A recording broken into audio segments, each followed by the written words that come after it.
сайн байцгаана уу? Шинэ үг сурцгаая. Сайн байцгаана уу? Шинэ үг сурцгаая. Сайн байцгаана уу? Заяа таанд шинэ үг сурцгаая.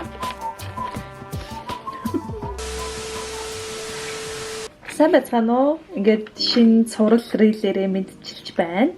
За тэгээ өнөөдрөөс ахуулаад би шинэ сурсан үгнүүдээ та бүхэнтэйгээ хуваалцаад ганцаараа сурах биш бөөндөө суръя гэж шийдсэн. Тэгээ эхний сонгосон үг should random word generator сонгосон чинь corruption гэдэг гарч ирсэн. Зөвхөн corruption гэдэг үг сурахгүйгээр corrupt гэдэгтэй холбогдолтой бусад үгнүүдийг бүгднийг нь холбоод тайлбарлаад жишээ өгүүлбэрүүд аваад нэгтлэн сайн сурнаа. За тэгээ эхний үг бол corruption, noun буюу нэр үг. Монголоор бол авилга. Jane, the journalist exposed widespread corruption in the government.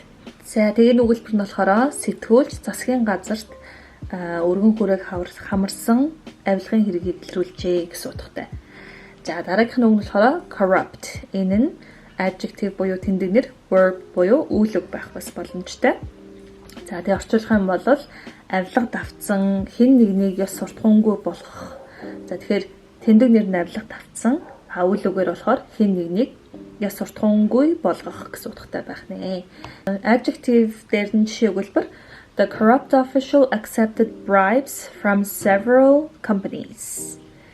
Гэдэг нь ямар утгатай вэ гэхлээр авилга давтсан албан тушаалтан хэд хэдэн компаниас хавхуул авчээ гэсэн утгыг илэрхийлэх нь. За дараах нь corruptible гэсэн тэмдэг нэр байгаа. Энэ нь буруу зүйлд амархан автдаг, авилгад амархан автах хандлагатай гэж орчуулагдаж байна.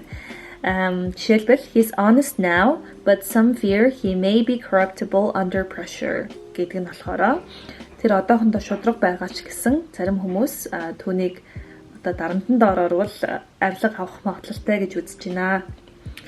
Авилгад амархан автах магадлалтай гэж үзэж байна гэсэн утгаар орж болох нь. Тэгэхээр corruptible гэдэг нь сонир сонсогдсон байхгүй. Тэгэхээр асуугаад үзсэн чинь corruptible гэдэг нь spoken English буюу ярианы англи хэлэнд тийм түгээмэл бол биш. Арай өөр энгийн үгнүүдээр оруулж одоо жишээлбэл he can be easily influenced. Тэр нөлөөлөлд амархан автамтгай гэсэн утгыг бас илэрхийлж болох нь. За дөрөвт үг нь болохоор corrupted буюу past participle adjective байгаа. Энэ нь ёс зүйгүй, шудраг бус болох, эвдрэх гэсэн утгыг илэрхийлдэг байна. За жишээлбэл the file was corrupted and couldn't be opened. За вируснаас шалтгаалаад ч юм уу те файл нь эвдэрчихсэн. Тэгээд нээх боломжгүй болсон байна гэсэн утгыг илэрхийлэх нь байна.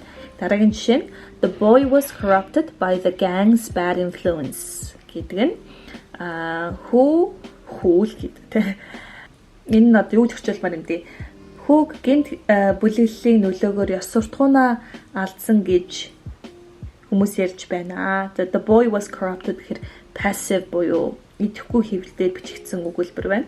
Тэгэхээр энэ нөө шудраг бос болох, эвдрэх гэсэн утгаар илэрхийлж байгаа гэсэн үг байна. За сүүлжийнх нь corrupting буюу present participle adjective.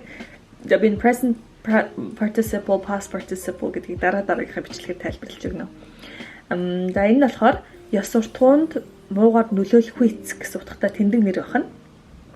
The movie was banned for being too corrupting for young audiences. Буюу тухайн кино залуусын ёс суртахуунд муугаар нөлөөлж байгаа учраас тус киног хориглосон гэсэн утгыг илэрхийлж байгаа хэрнэ. За ингээд анхны бичлэг учраас маш их сандарлаа алдсан барьсан юмуд байгаа бах. За энэ мэдчлэн цаашдаа илүү одоо тайлбарлаж байгаа үгээ илүү өөр юм болгоод илүү гоё тайлбарлана. За тэгээд цаашаа тийм бичлэг үзмээр байвал лайка дараад бас өөр сурмаар байгаа үгнүүдээ бичээрэй. Эсвэл сурмаар байгаа одоо категори ч юм уу те ямар төрлийн үг сурмаар байна гэдгийг бас бичиж болно шүү. Баярлалаа. Дараагийн хэлээр уулзъя.